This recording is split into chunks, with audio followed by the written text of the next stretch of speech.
Okay, welcome to our video series here today. We're going to be discussing Americana, cultural phenomena in contemporary American society. And this is being generated for our class at Debrecen University. And I will be creating this video from a small town outside of Boston.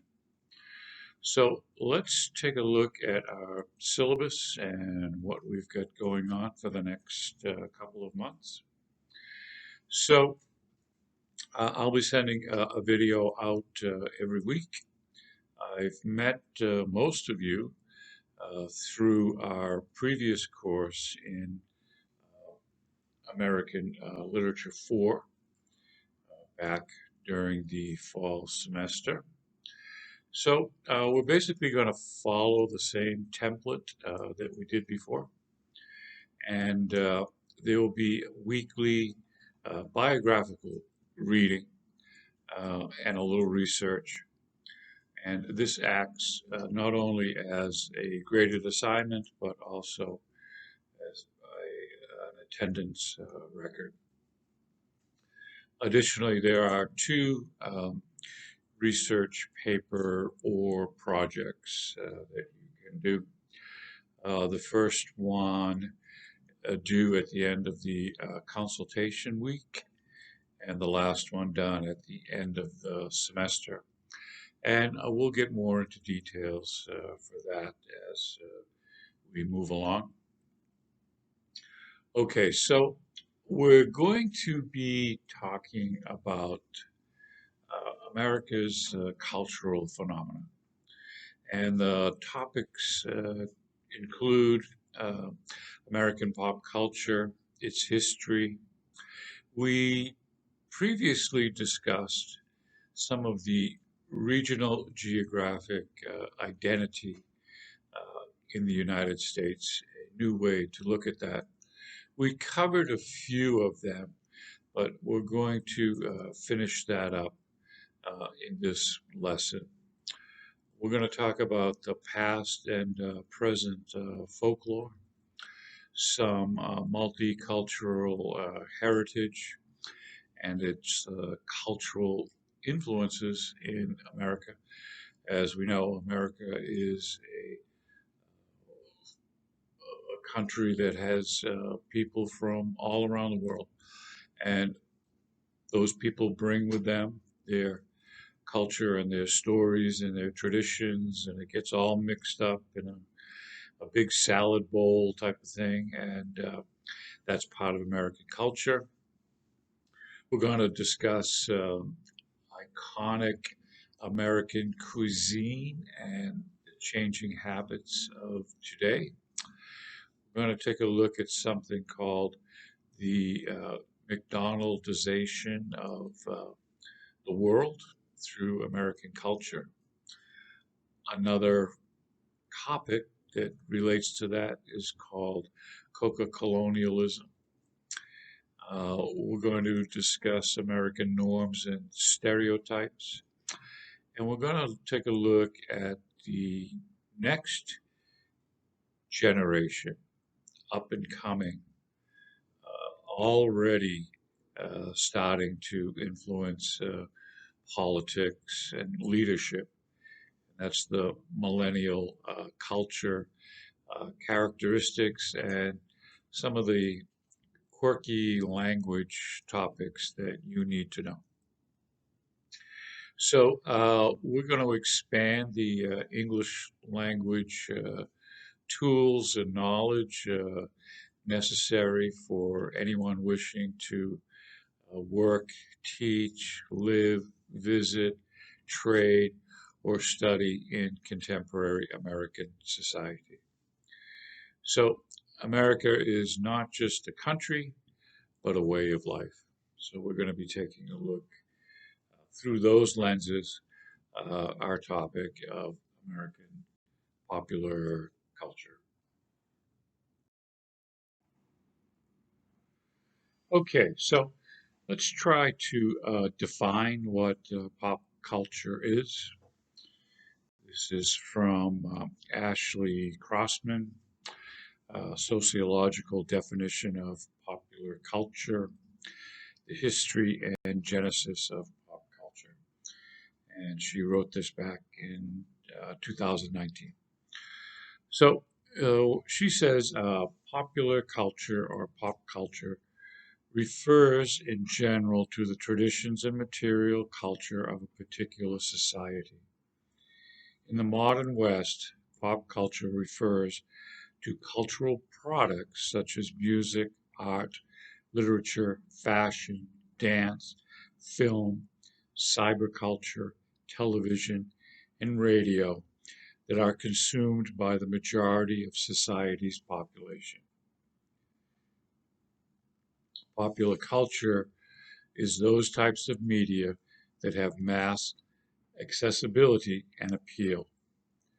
The term pop culture was coined in the mid 19th century, and it referred to the cultural traditions of the people in contrast to the official culture of the state or governing classes.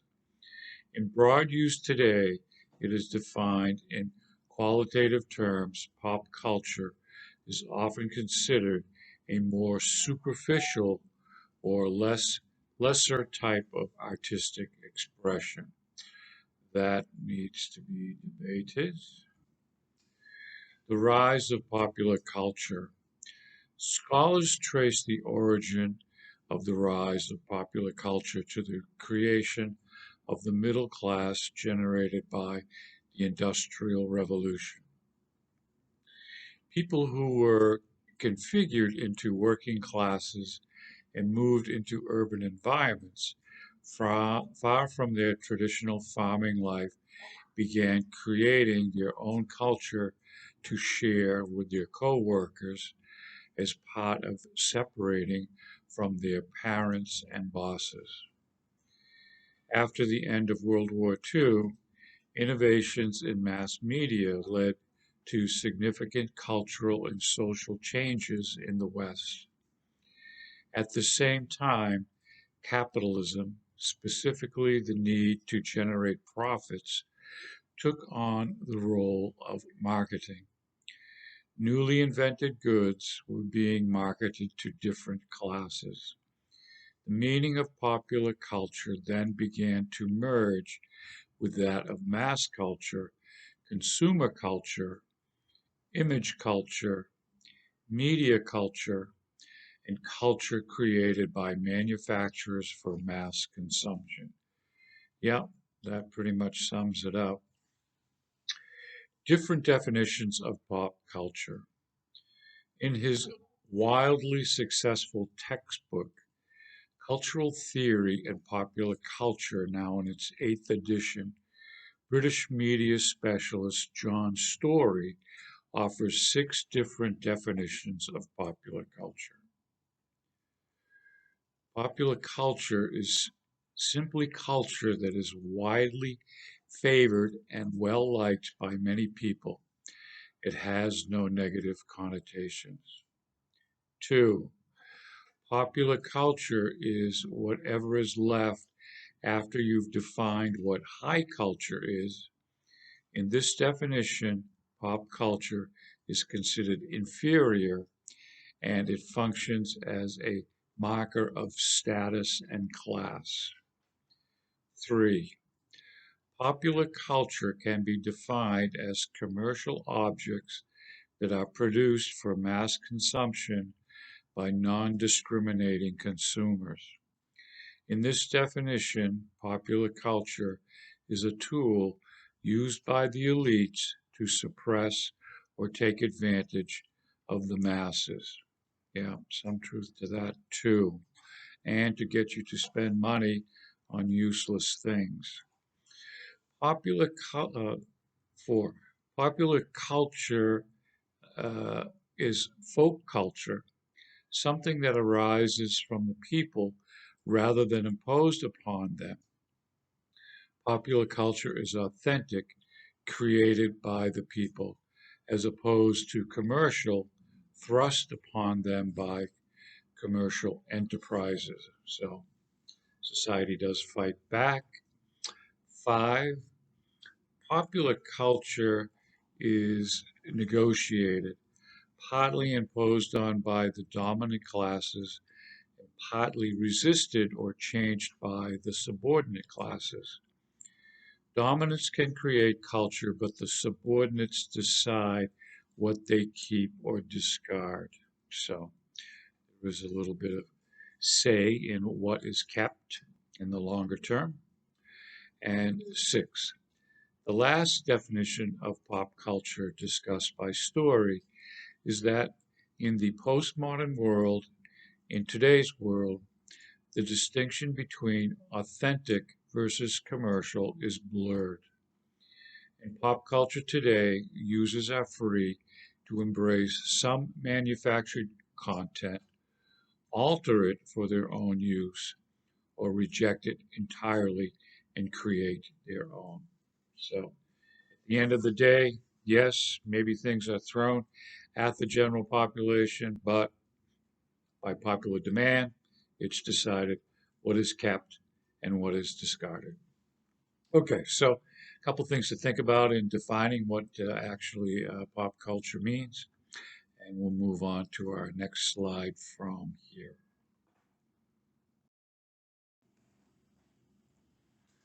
Okay, so let's start off our introductory lesson today from an article called From Access to International English, America's Cultural Role in the World Today. And I think this is out of Norway. It's a uh, it's a pretty good overview of American popular culture, as well as a critique of America's influence through pop culture in the world today. So we're going to kind of break this down section by section, and the article starts off like this. It says, America plus culture. Many people in the world believe these two words do not really belong together. The stereotype of the clueless and uncultured American runs deep, and it's not just abroad. It is part of American culture itself, a kind of in your face pride at being down to earth and everyday. The common man and woman with common taste have been celebrated in America since its independence. At the same time, the sophisticated and highfalutin tastes of the upper class have been viewed with satire and disdain. Well, yeah, this is true, but this particular uh, sentence really uh, starts in England and then through history becomes part of American culture. So the English for many, many years have been very much making fun of sophisticated, high-end society, including its kings and queens for a couple of centuries. So America just brought that, or kind of inherited that through its English colonies.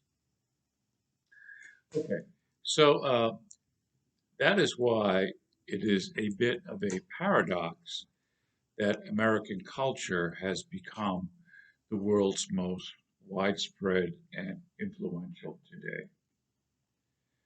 Indeed, it has become so powerful and ever present that some fear it may actually damage their own cultural identities. And this is true also. We're going to talk a little bit about that. Uh, Especially the French uh, really took care to make sure that their own culture wasn't swallowed up by this new wave of American popular culture. And we'll get into that a little bit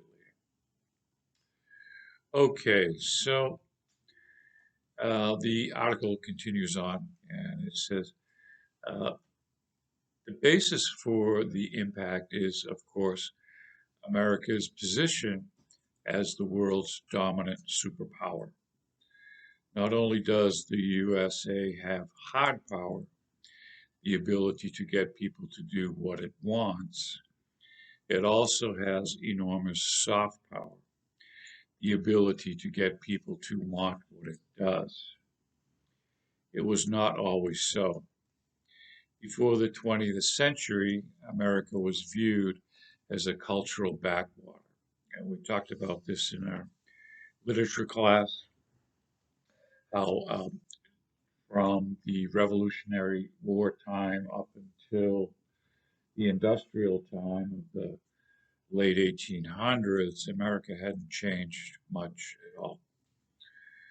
Okay, so uh, the article goes on to say at that time, the American dream was USA's greatest cultural export to the world, an open ended inspiration into which millions poured their own dreams and hopes for a better life.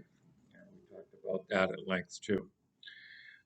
Sometimes that was a very difficult transition, especially for those first generation immigrants coming to America. This was not an easy transition to make. However, the next few generations after that kind of melted into American society, and they had as much opportunity as any American. Okay, it was around the time of the First World War that things began to change. That America first began to export some of its homegrown culture abroad through films and music. Charlie Chaplin and westerns, ragtime, and jazz became familiar to millions outside of the country. It was not until after the Second World War, however, that the floodgates really burst. The rise of the consumer economy and the American lifestyle in the 1950s had a terrific impact on the world when American popular culture went global. Okay, so that's the first couple paragraphs, and let me make a few comments about that. First, Charlie Chaplin, an American silent movie star, comedian. His movie silent films back then. Uh, his movies went all around the world, and we have a video clip, a short clip of one of his little part of a silent movie, kind of showing it's black and white, silent, okay, but it just shows who Charlie Chaplin was and kind of a taste of his movie style. And then the article kind of talks about really America's culture started to disseminate across the world back after World War II. So one of those products was Coca-Cola, and that's an interesting story in itself, and we'll get into that a little later. But what happened after World War II is American military uh, personnel came back to the States, and um, the government offered these soldiers returning money to start families. And so what they did was they took land that was in between the city and the agricultural land. And they started to develop these kind of tract houses, homes, uh, very inexpensive. You could get a mortgage very easily as a ex-military personnel. So um, even in the world today, I can tell you that when I was in South Korea, what we find is you have the urban area, and then on the outskirts of the city is a real stark division line. After that is farmland. So what America did is kind of took up some of that farmland and put these housing developments in strictly residential. No industry was allowed. That had its own section, sometimes within the city or outside. Uh, and it was kind of a buffer zone, I guess you could call it, between the city, urban, and rural countryside. So this started what was called Suburbia. And we have a quick video that talks about Suburbia during the 1950s. This is where it gets started. So, along with that comes the American supermarket. Now, before, when you went shopping, there may have been in an urban area, there may have been an area, kind of a farmer market type of thing, where you would have your produce sold by one person. You'd have to go to a different store to get your meat. You went to a different store to buy your other goods. And what America did is it took all of these small grocery items and put them under one roof. And Suburbia kind of demanded that because they were, again, outside the urban area and they kind of had to bring the food source to those suburban development population. So that was the birth kind of the American supermarket, I think putting all of those necessary items under one roof. So I can remember as a kid going shopping with my mother. Let's see, my dad was paid on a Friday, so they'd take their check or their cash, and Friday night was shopping night. And I go with my mother to kind of help her with the shopping, buying groceries for the week. And of course, very similar to today, you had the carriages and the aisles, and you'd go and you'd pick your food. Something that was developed that, like consumer demand, was cellophane wrapping of your meat and your vegetables and fruits wrapped in cellophane. This, of course, cost grocery stores extra money to do, but consumers liked it and they were willing to pay a little more to get everything wrapped up in this cellophane. So, I'd be pushing the cart and helping my mother lift the different products and put them in the cart. And we'd have the list, of course, and check off the list and look for sale prices, all of that sort of thing. And you'd go up to the counter, to the clerk, and he'd have a cash register and kind of a long table, but it wasn't mechanical like it is today, where it kind of brings the groceries down to be scanned. No, no, you just kind of put them on the counter and move them down to the clerk. Now the clerk he was so quintessential. He always had a pencil in his ear, and he'd take his pencil out and he'd grab a brown paper shopping bag. And as each item was processed, he'd write the price down on the bag. So that, let's say my mother bought 35 different products, he'd have a list of 35 different prices, draw a line, and he would add them all up, through the old long-handed arithmetic, come up with the total price, always circle it. Your bag was your receipt. And then on the cash register, he would put the total amount of the sale into the cash register. So there wasn't any kind of mathematical calculation in cash registers back then.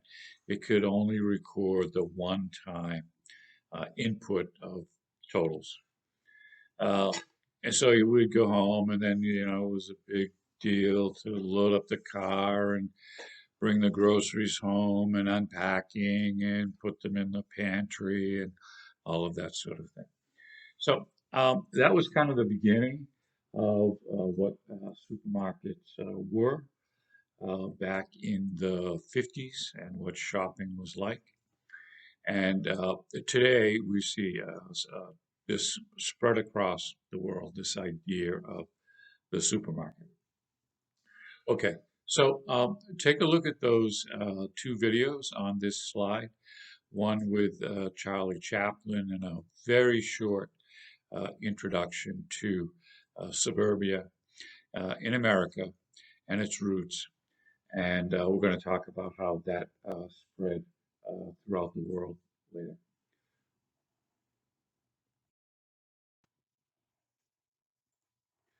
Okay, so our next section of the article goes on to talk about English language and how English language has become the second language uh, in the world. Now, just from a historical perspective, this was not always the case and may not continue to be the case in the future.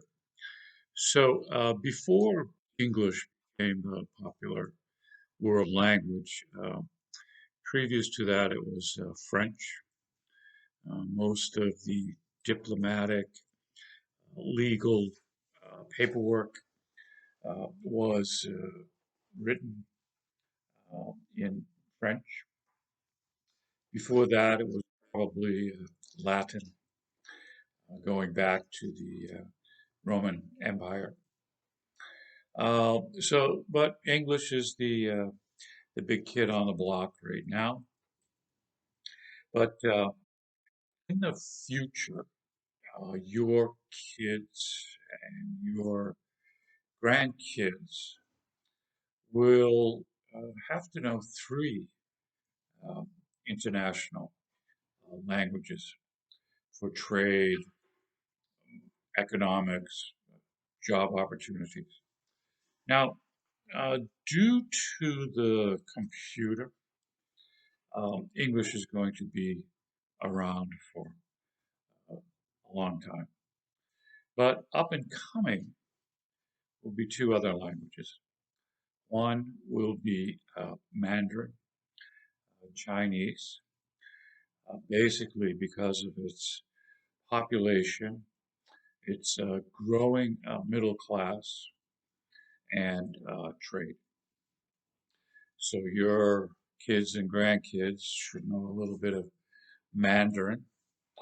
And the third international language will be Spanish. And because of the natural resources, untapped natural resources in South America.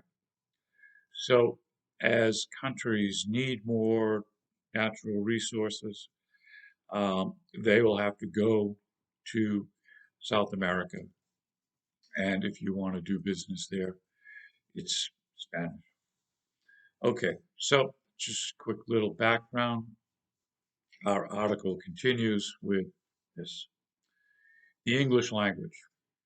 In the 1800s, the American author Mark Twain once remarked, "There is no such thing as the Queen's English. The property has gone into hands of a joint stock company, and we own the bulk of the shares." Today, close to 70% of all native English speakers are American, dwarfing all other groups. A constant stream of American TV, films, songs, computer games, and websites have spread American words and expression far beyond its borders. So here again, the popular culture's influence on language. Even so much, when you text your friends, you use those text abbreviations, BF, BFF, so forth. Okay, that's all part of it. Perhaps the most obvious example is the expression okay, adopted by languages everywhere. Okay, so we all know this. Okay, okay, that's American expression, and everybody uses it around the world today. The sheer volume American English has gradually replaced the British variety as the accepted international standard. In fact, it has even made inroads into British English itself, replacing words like stupid with dumb and angry with mad. Okay, so that's true. Uh, it is the young who are particularly likely to pick up American slang through songs, films, and TV. And not everyone is happy about this, and rightfully so. Many view the kind of language that gangster rap singers use on MTV as obscene and vulgar. I agree. But as they say in America, that comes with the territory. Unfortunately, also true. Much of American popular culture shoots from the lowest common denominator, and sometimes that can be very low indeed. An estimated 2 billion speak some form of English, and most of those have the American variety as their model, now that it's a cultural influence. Okay, so yeah, it's true. Some of the materials that have come out of American music in its form of gangster rap. Um, I listened to a song by, I think he's called The Weekend, and yeah, it was pretty good. The video about him singing in a bar room catches on fire. People are throwing things at him. Okay, yeah, okay, that was fine, pretty tame. And then I listened to some of his other videos, and I was absolutely shocked. And yeah, I couldn't believe that my high school students were actually watching this. It was a total embarrassment. So, what they have said in this article about obscene and vulgar, yeah, it's true. So, let's try to stay away from that if we can. That would be good. All right. So, let's take a look at a video on the progression of English language throughout the world. And we need to give credit where credit is due. It really starts with the British expansion of its territories in the early 17th century. And America just kind of picked up where they left off after World War II. And then its influence through popular culture. So take a look at that video and we'll move on to our next slide.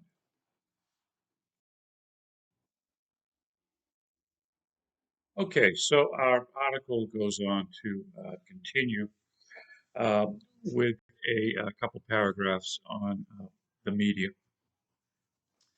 and it goes on to say, turn on the radio, check the TV listings, look what's playing at the local cinema, pull out a computer game, or just go online and search for a nice chat room. Do any of these things, and within a short time, you'll run into American cultural influence. Why does America have such a reach in this media? One answer is market. The United States has a domestic market of over 300 million people, in addition to a potential global market of more than 2 billion English speakers. That means Americans can profitably produce a great many TV programs, films, songs, computer games, and other products for use at home, and then export the same programs abroad at very low prices. No other country has this advantage in both numbers and language. Another reason is innovation. It is often in the United States that new forms of communication have either been invented or perfected. TV broadcasting is a good example of this. In the 1950s, American TV networks produced a zoo of new program types, including game shows, soap operas, mystery shows, westerns, and of course, situation comedies or sitcoms that were later exported internationally. Something that's happened recently within the last about 10 years is the international talent show, uh, America's Got Talent. So actually, that started out as a British TV program, and then America took a hold of it and sent it around the world. So that, in fact, individual countries now have their own, let's say, Norway's Got Talent, or uh, France has Got Talent, kind of a franchise of this. America's Got Talent, same format, judges, okay, contestants, golden buzzers, that sort of thing. So at the end of this little slide here, we have an example of that from Sweden. A young contestant takes an American song by Stevie Wonder, and she sings it on Sweden's Got Talent and gets the golden buzzer. Okay, so let's continue on with this short thing on media. Later, cable TV expanded the variety and quality of American shows, creating international bestsellers. And it also set the foundation for its first international news network, CNN, Cable News Network. Perhaps the easiest example to recognize is the phenomenal rise in the use of personal computers and the World Wide Web over the decades. Both were pioneered in the US and eventually spread worldwide, carrying American cultural influence with them. So, just a quick sidebar note on that. If you go to any international airport while you're waiting for your flight, the TVs that are on in those waiting areas, what do they carry? CNN News. Okay. All right, let's continue. Yes, economics and innovation have their place in the story, but hey, so does style and quality. The fact is that American programming is popular. Its successful appeals to the emotions and interests of a global audience. Sitcoms like King of Queens and Everybody Loves Raymond, hospital dramas like ER or House have made fans around the world because they stick to the basics. They portray regular people everyone can recognize and identify with, however dramatic or fanciful the situation they find themselves in. American culture celebrates the commonplace, the average, the universal, and as a result, it has gained a universal audience. Okay, so getting right back to what we've talked about before about the common man as a theme runs deep through its media and international popularity of that media overseas.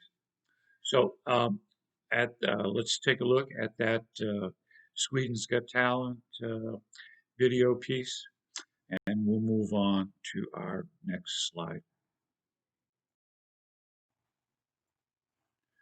Okay, so next, let's talk about film. The article goes on to say America's cultural influence through movies has been particularly strong. Just the word Hollywood itself conjures up visions of movie stars and Oscar nights and Western gunslingers getting ready for the shootout. Motion pictures may not have been invented in the US, but modern movies were perfected there. The figures are imposing. For example, in 2006, 64% of all movies shown in the European Union were American. In comparison, only 3% of the movies shown in the USA were from Europe. In addition, all the 20 movies earning the most money worldwide in 2006 were American or were made in partnership with an American film company. So take a look at the little message box on this slide, and it shows the top seven movies worldwide that brought in the most money. And of course, for right now, it's Avengers. Okay, uh, the article goes on to say uh, this included the year's number one hit, Walt Disney's Pirates of the Caribbean: Dead Man's Chest, which raked in over $1 billion, most of it from an international audience. This is what led former President Jacques Chirac to support putting a limit on the number of American films that could be shown in French cinemas because he did not want to see European culture sterilized or obliterated by American culture for economic reasons that have nothing to do with real culture. Okay, real culture, I guess we'll just let that sit right here. One interesting effect of the dominance of American culture in films and other media is that many people who have never been to the country nonetheless feel they have a good idea of what it's like to live there. The stereotypes that American film and TV sell to their domestic public became the stuff of international opinion.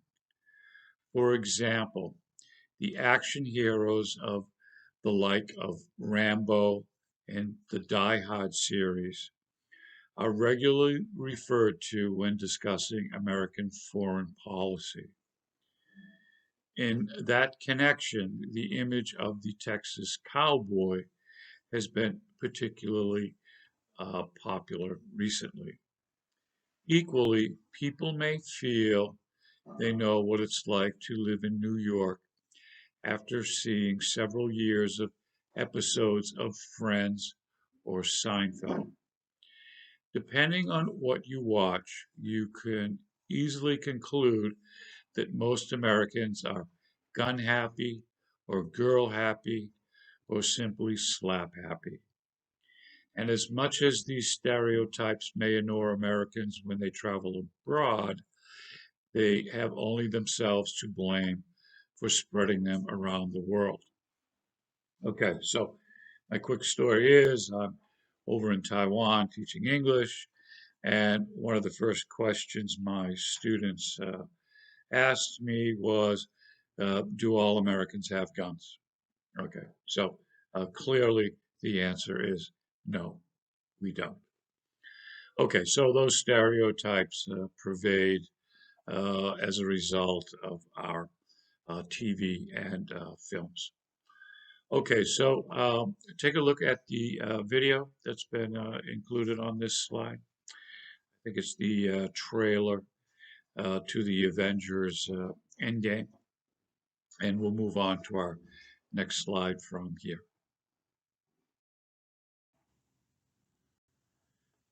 Okay, so our next piece is on American literature, and the article goes on to say American literature spans too great a range to be quickly summed up, but American authors are certainly well liked in popular literature today. Names like Stephen King, Ann Taylor, Michael Crichton, Jacqueline Suzanne, John Grisham, Toni Morrison, Dan Brown, and Alice Walker dot paperback bookstalls in the world over, both in English and in translation. Here, however, Americans must share the limelight with authors from many other nationalities, not least the British. If anything can characterize American literature in general, it might be first that it began to make a serious impact internationally only after the First World War, with authors like Ernest Hemingway, T.S. Eliot, Robert Frost, and John Steinbeck. Okay, so we covered some of these in our class of American Lit 4. Secondly, that at the heart of many of the best American works of fiction can be found individualists, misfits, social outcasts who view American society with varying degrees of disapproval and distrust. Beginning with The Adventures of Huckleberry Finn by Mark Twain, American authors have used fiction to criticize and poke fun at American society, trying to force it to live up to the ideals it so often claims and stands for. Yes, very true. Overall, this may have given the world a somewhat darker view of American society than it deserves. But once again, the Americans can hardly complain. They are their own worst critics. Yeah. So, in American culture and especially in American literature, we find a lot of critique of American society, the upper class, political leaders, often making fun of all of them. Okay, so that's it for this slide, and we're going to move on to music. Okay, so the article goes on to talk about music, and it says, it is no exaggeration to say that American popular music conquered the world in the 20th century. The list is impressive. Ragtime, blues, jazz, big band swing, country western, rhythm and blues, rock and roll, hip hop, and rap. All of these forms of music have swept across the globe, most recently through international systems of music distribution established by MTV stations and internet downloads. There is little point in reeling off a list of internationally famous American music stars there wouldn't be room for all of them on this page. The really interesting thing about this phenomena is that it long ago grew beyond its roots and became international in its scope. Note that America lacks important composers, directors, musicians, and symphony orchestras. It need not bow to anyone in quality and quantity. Classical music thrives in the United States, but it still cannot hold a candle to the scope and power of its popular music. Once again, the genius of American culture lies in its close connection to average citizens who make up its population, to their common touch and common taste. Okay, so on this slide, we're going to take a look at a compilation of 2020 music hits put together by DJ Earworm, who originally from San Francisco, now in Los Angeles. And every year he puts together a compilation, a mashup of the music of that year. And it kind of creates its own song within itself, too. So let's take a look at DJ Earworm's uh, America Pop 2020.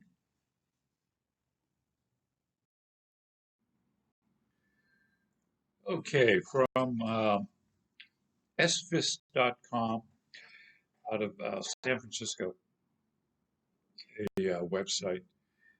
Here's an article uh, about 2020 music mashup. And it's created by DJ Earworm, uh, also known as Jordan Roseman. And he was once a fixture around the San Francisco club scene and has relocated to Los Angeles, where every year, I think probably for the past 10 years or more, he's taken the pop songs of that year and puts them together in a real condensed version, actually creating a song in it of itself.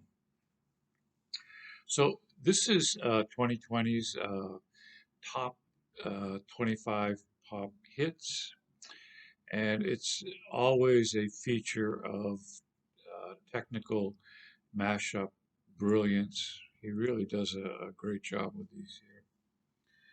So they talk a little bit about the year 2020 for in terms of popular music, and they say even though this was a year that the music died, at least in terms of live shows and festivals, Taylor Swift still found time to write and record two albums. Doja Cat came into her own and won Best New Artist. And pop stations played The Weeknd's Blinding Lights on repeat every 10 to 15 minutes. So this mashup of the songs of 2020 is a little over 3 minutes. We're going to take a look at that video. But it includes some of the artists, Ariana Grande, Billie Eilish, BTS, Cardi B, Da Baby, Justin Bieber, Doja Cat, Drake, uh, Dua Lipa, Gabby Barrett, Harry Styles, Jack Harlow, Jason Derulo, Lady Gaga, Louis Cap- Capadal, Capadal, Capadai, I don't know that guy. Anyway, um, let's take a look at this music video, a mashup of the popular songs of the year 2020.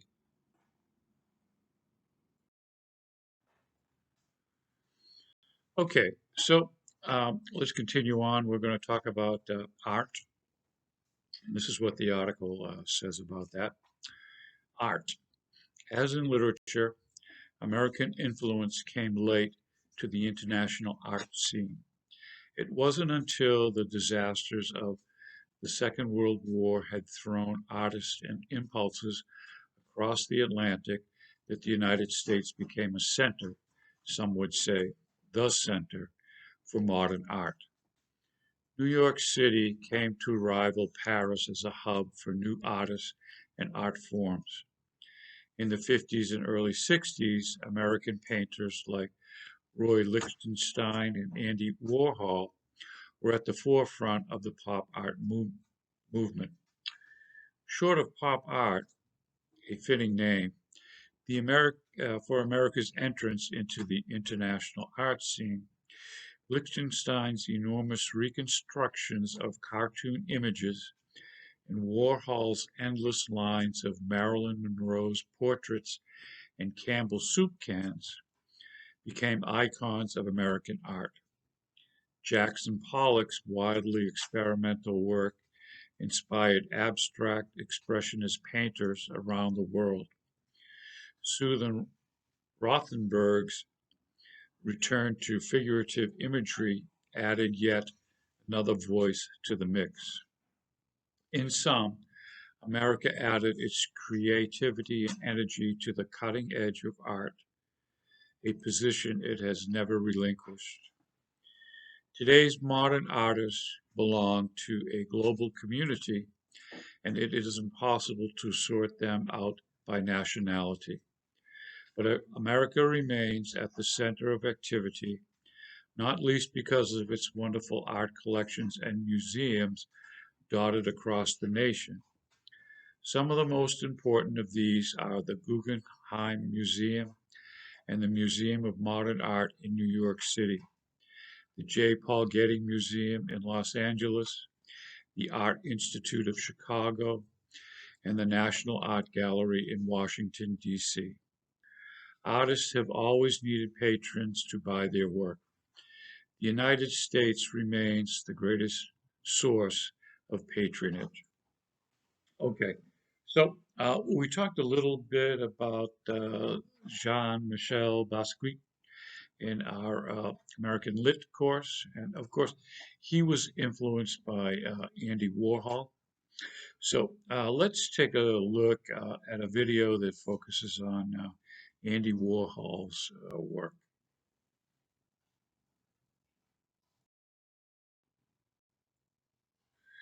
Okay, and our final paragraph is on sports. Okay, so the article goes on to say sport. Oddly, for a country that loves spectator sports and spends enormous amounts of money on games, the United States has not made all that great an impact on the world of international sports. Of course, it regularly dominates track and field events at the Olympics and puts in a good show in winter sports as well. But when it comes to international sports contests, the U.S. is often a world to itself. There are two reasons for this. First, two of the most popular games in the country are played almost nowhere else: baseball and American football. Both share common roots with the more international British games of cricket, rugby, and football, excuse me, soccer, but they have developed in their own separate ways in North America. Second reason was just mentioned: soccer. Americans do not play it much.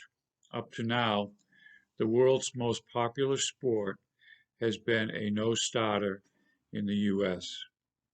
Yes, a new Major League Soccer confederation was set up in 1996, and yes, David Beckham is playing for the Los Angeles Galaxy as this is written. But it is not the first time that has been tried in the United States. Two soccer leagues have come and gone since 1921, so it remains to be seen if America will now join the rest of the world in the beautiful game. Or maybe it's the wrong perspective to view the question from. Perhaps the change will come in the opposite direction, with Europe and the world adopting American games. It has happened before. Basketball was invented in the US and is a global sport today. Come to think of it, there is now an American Football League in Europe. Can baseball be far behind? Certainly in the last 60 years have shown American culture in all of its forms to be an extremely exportable commodity with its vast resources, energy, and ability to appeal to common taste. American culture looks ready to remain in your face for many, many years to come. Baseball, anyone? Okay, so what we have connected to this slide is a video that kind of sums up this article in many of the particular areas that we just talked about. So let's take a look at that summary video, and then we'll move on to our next subject. Okay, so this video kind of summarizes our past few slides dealing with American popular culture. So in this video, we will see Ellen DeGeneres, famous morning talk show host, and she's interviewing a Korean pop music group called BTS, and they talk about how they learned English through a TV program called Friends. The video goes on to talk about countries that are really concerned about American TV, especially China, is worried about the TV program called The Big Bang Theory. It's used as a tool for teaching English, and it seems to be streaming continuously, and the Chinese government seems to be concerned about that, so they talk about that. There's a little piece about Disney films and Disneyland. I think there's a Disney France, there's a Disney Tokyo. It talks about the spread of the Disney culture. We talked about the McDonaldization of the world. Well, this is Pizza Hut's version of that same social issue. Then we get right into the McDonald's little piece called Mac Arabia. Stephen Curry, basketball player, goes to China to teach the American sport of basketball. Tommy Lee Jones, movie star, goes to Japan and makes a TV commercial for Japanese television. Bruno Mars in concert in Zurich, Switzerland. A little piece on Iranian rap, Chinese hip hop, country music in the country of Mongolia, and Indian children learning English language in a countryside village. So this kind of sums up all of the discussion that we had in the previous few slides about American popular culture and its global reach. So why don't you take a look at that and we'll continue on. Okay, so let's take a look at this slide here. And it talks about how popular culture is big money. America's biggest export is no longer the fruit of its fields or the output of its factories, but the mass-produced products of its popular culture, movies, TV programs, music, books, and computer software. Well, true.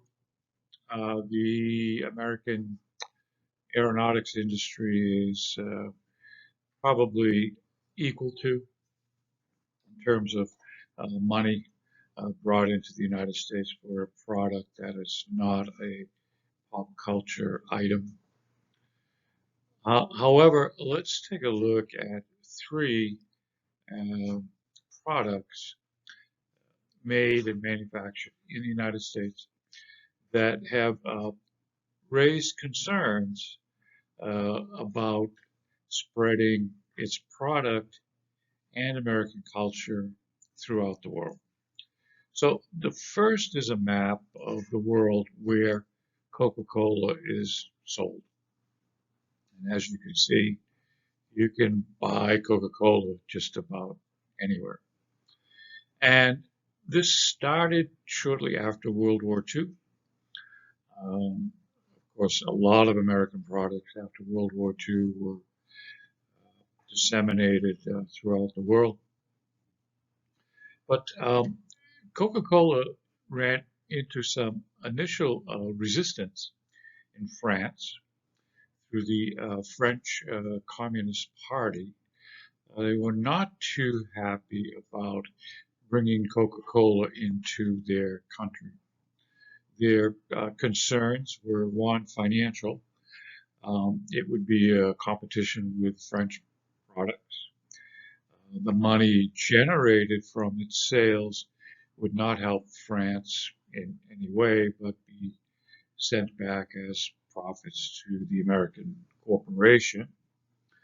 And one kind of odd piece, something to think about, was they were concerned that it would be part of a spy network by disseminating its product throughout France and throughout the world. Our second map is of McDonald's. As you can see, everything in red is where you can buy McDonald's products today.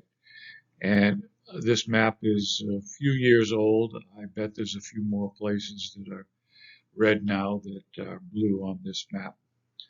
So McDonald's is, of course, you can buy it just about anywhere in the world.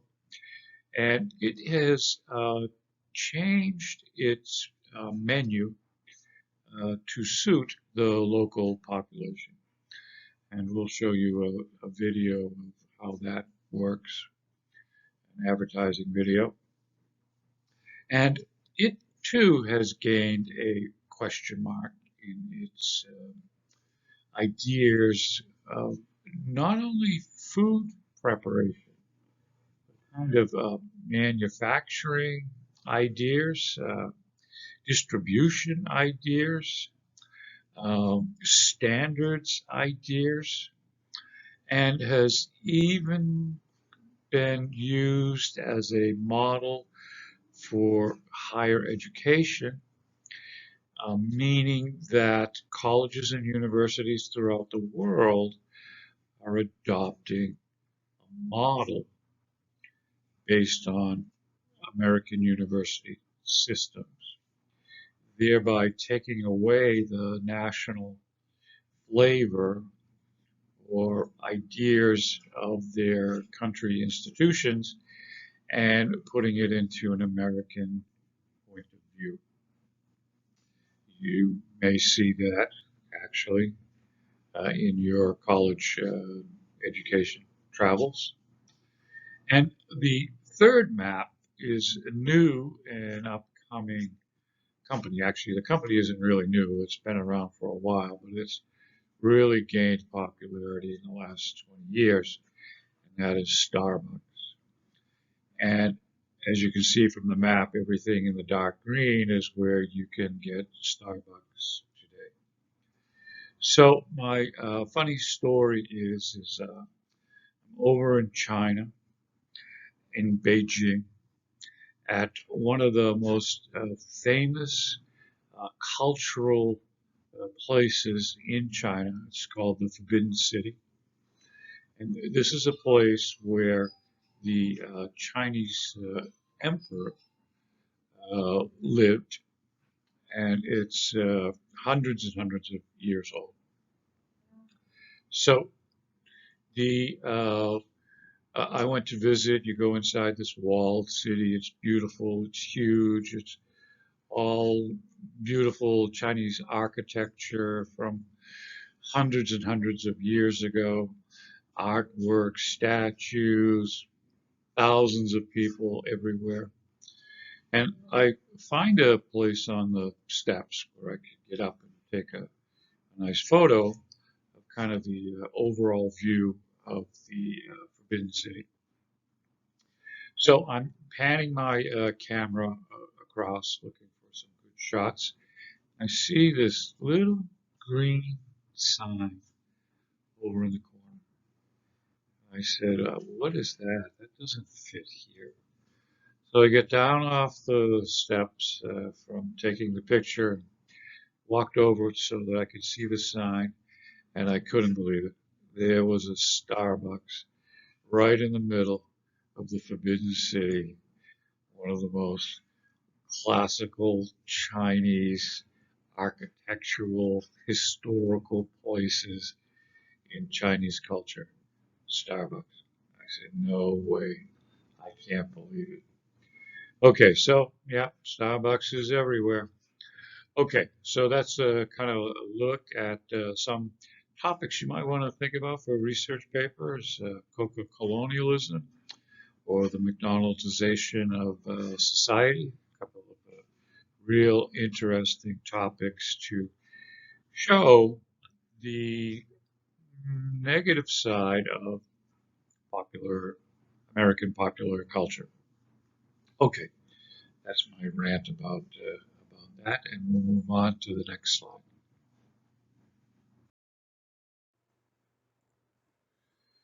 Okay, so looks like we're running out of time here for today's lesson, and we'll continue on with what we weren't able to cover next week. So the assignment for this week is a biographical study, and in this first email, I'll be sending you along a list of famous influences, American influence on pop culture, different personalities from different genres. And what I'd like you to do each week is to take the assignment and to read the article connected to it, and then do a little research on your own, that particular personality. Uh, our first uh, paper for the midterm will be a biographical study of an influential pop culture person. So, in the remaining weeks, this gives you an idea of someone to think about that you might want to do a more focused study of. So, some food for thought. I will send along a list that has several names to consider. Now, this first week, yeah, let's do Marilyn Monroe together, and we'll talk about that. But after this week, there will be a suggested topic, uh, biography.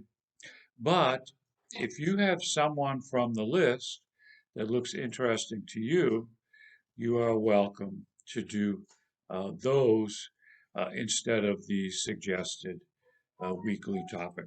So just as long as every week you spend some time in a biographical study of one of the pop culture, American pop culture person, that's fine. Okay, so I wanted to end today's lesson with a song, a performance from the around the world. Again, getting back to America's pop cultural influence through music. This is a song by Stevie Wonder called Higher Ground.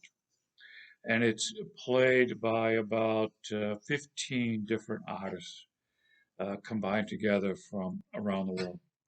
So let's end today's lesson on Stevie Wonder's Higher Ground, performed by We Are the World.